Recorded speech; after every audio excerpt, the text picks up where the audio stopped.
মালদার তৃণমূল নেতা বাবলা সরকারকে গুলি করে খুনের ঘটনায় মোট 3 জনকে গ্রেপ্তার করল পুলিশ।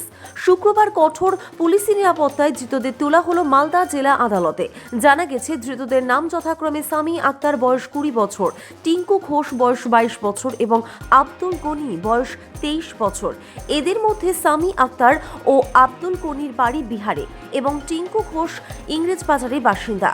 ধৃত 3 জনের মধ্যে 2 জনকে বৃহস্পতিবার বিকেলে পুলিশ পাকড়াও করে। এরপর রাতের দিকে বিহার থেকে আব্দুল গনিকে গ্রেপ্তার করে বলে খবর।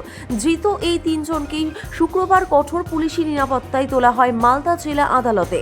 তবে ধৃতরা কার ইশারায়, কার প্রচ্ছন্ন মদতে এই খুন করেছে সে বিষয়ে এখনো কিছু জানা যায়নি। কারণ জানতে চলেছে পুলিশি তদন্ত।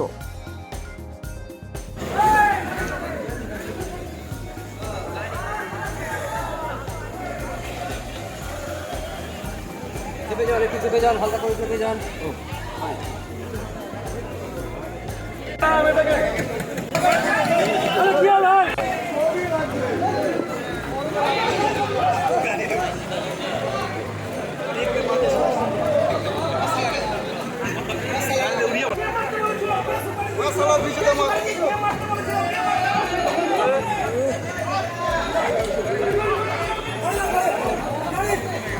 ব্যাক করো, ব্যাক করো, আস্তে আস্তে ব্যাক করো।